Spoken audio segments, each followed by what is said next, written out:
and I'm not just doing this as a libertarian manifesto. I mean, if I was out there and I wanted to bring a lot of these liberals into whatever protests I was organizing, those are the points that I would keep it on. When you're out there protesting against what government is doing, you can, when you have an idea for what the government should do, keep that part to yourself. The things that government shouldn't do that it's doing that can bring people together, that we can agree on. That can bring people together. And I don't know. I think I'll wait until the spring to really go after Obama, because every good revolutionary knows that it's a lot harder to topple regimes in the wintertime. So I'm thinking when the time comes, libertarians in America, we will have our moment. We will be able to bring people together because we get these core concepts. And I know that the people at these demonstrations, if you said bring the troops home, they would agree with that. If you say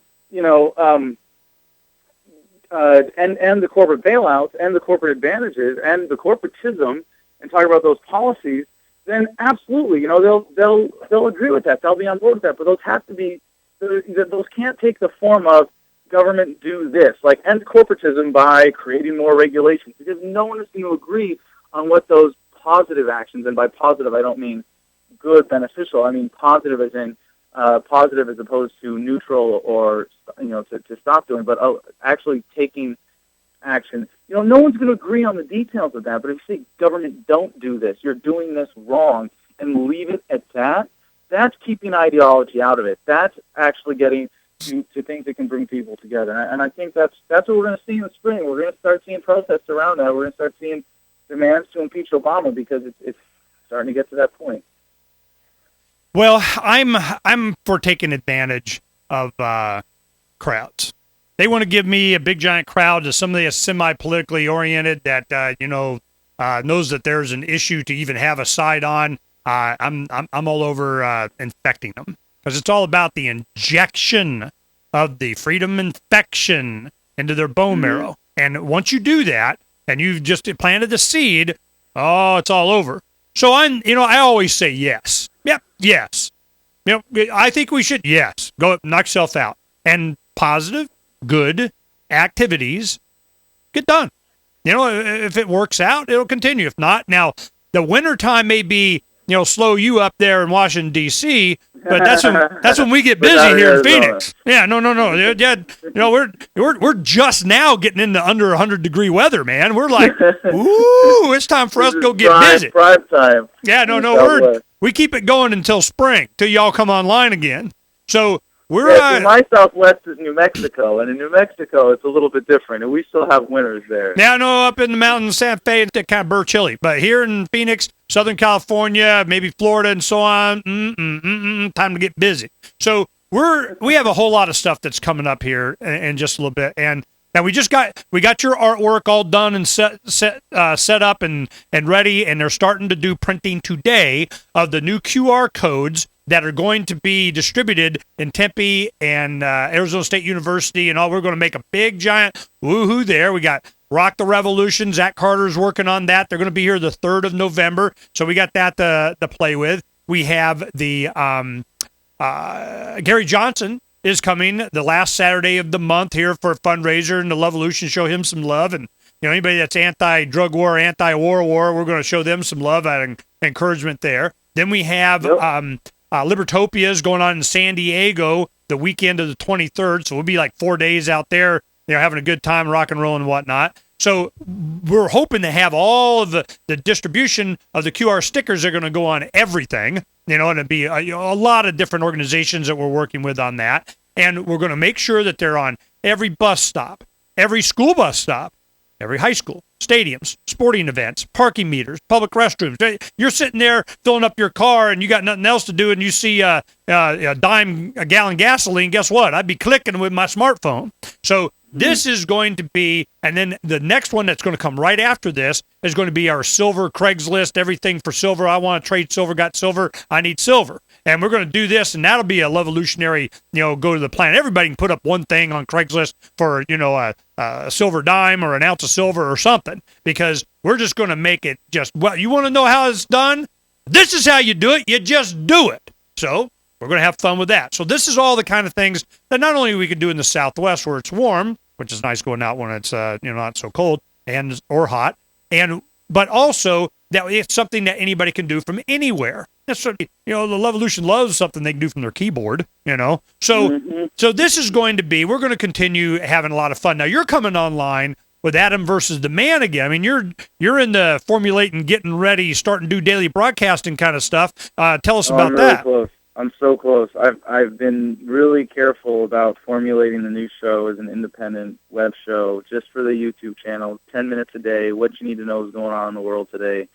Interviews will be bonus segments. 3 minutes. You want to come on, plug an event. You want to come on for an hour, talk about tour reform. They will never be rushed. I've got the home studio all set up in such a way that I think I'm actually going to have better production values overall than the last iteration of the show in a professional television news studio. So I throw that out, and I know that sounds like an ambitious claim, but for starters, we'll be in HD, so that's one plus. But I want people to wait and reserve judgment and check it out. And I would ask people if they're interested in plugging into the service that I hope to be providing well for my audience. Check out adamversustheman.com and get signed up for the email list, and we'll have some updates coming shortly. Well, 2 comments. One, you start off with a couple of 100,000 people on just your first video in a while, and I'm like, dang, that doesn't suck. And the other thing, HD, I hope you're using moisturizer and everything and pour this and, a cleanser, whatever, because, damn, you do HD, we're going to see everything. Fortunately, you're a young man and you can get away with it. I'm not sure I can. I grow a beard. I wear a beard. The less of my face I have to show, the better off I am. All right, cool. You be my age, it starts coming in gray, and your wife's like, you don't need a beard anymore. So what I'm want to make sure that we get out is that in our conversation, you did a fantastic service by getting probably the best spokesperson for their side to come on and then give us, force is good as long as they do what we want and equal the playing field and tax the rich kind of thing. Okay, that's probably how the vast majority of the people in the street, they're kind of, what they said. And even if they're not, these are the ones that are going to be given the microphone. These are the ones that MSNBC, CNN, Fox News is going to seek out anyway. This is what they're going to do. It's it's the Tea Party versus the tax the rich, Occupy Wall Street people. I get it. I understand. But at the same time, while they're having that fight, we're the little mice that are out there passing out all kinds of stuff to the minions there and getting them infected.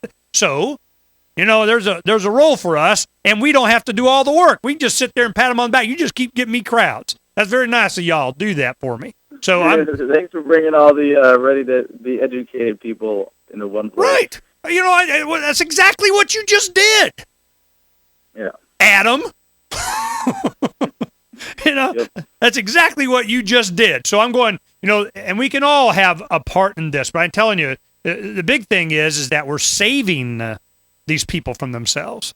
Because if we don't let them know what's really going on, they're just going to get sucked right back into the game, left, the right, this guy's in charge, now this guy, ouch, quit it, and they never really get to the base of what the real problem is. And if these people really represented the 99% of America as they claim to, then what we would get would be more government control, more centralization of power, and they'd be right back here for an American Spring that would be a violent, bloody, desperate attempt at overthrowing the government, because that's what it would come to. Maybe not this spring, but that's what these people are asking for. That's what they would get. And if we can stop that, if we can redirect that, if we can slow that down even, then we've got a chance at really moving this country towards liberty. But I think at times like this too, it's helpful to remind ourselves of the long-term perspective, that the advance towards liberty is the natural progress of humanity,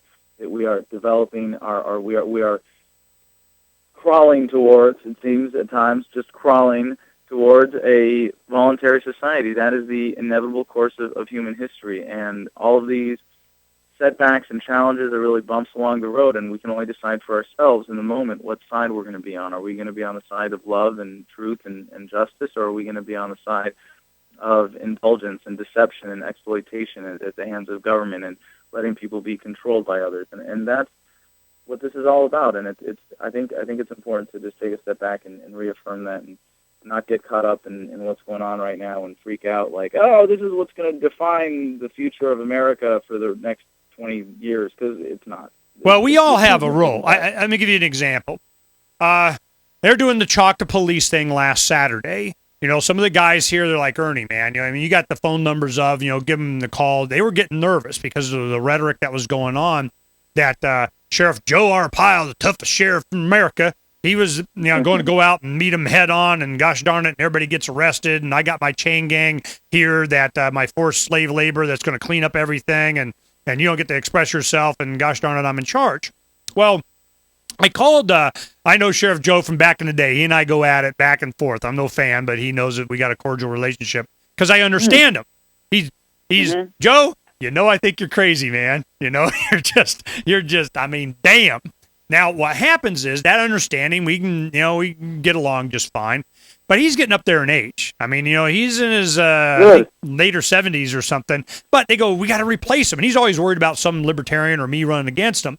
And the thing, I'm like, are you kidding? Do it, Ernie. I'm like, are you kidding me? I love having poster children like that up there representing the state. I'm like, you know. Yeah, I'd rather have people like you in charge of the guns. Take out Arpaio yourself. No, it's, you know, if you're going to have, you know, somebody representing the government position, you want somebody exactly like Joe, okay? So it's just such a good example. Now, this is what happened. I talked to the Phoenix Police Department, and their thing was this. They go in front of downtown at the county jail. That we're saying that's Sheriff Joe's, man. We're not claiming jurisdiction on the sidewalk there, whether they got it or not. We're just giving that to Joe. That's you. Have a nice day. They'll go over, and we'll just let them do whatever on the sidewalk in front of the Phoenix Police Department. Now, Sheriff Joe, he originally was going to go out there and, you know, be there as he direct arrests in front of the cameras and do all this kind of stuff. I talked to him. They put me through, and we're talking, and he had on speakerphone his PR guy.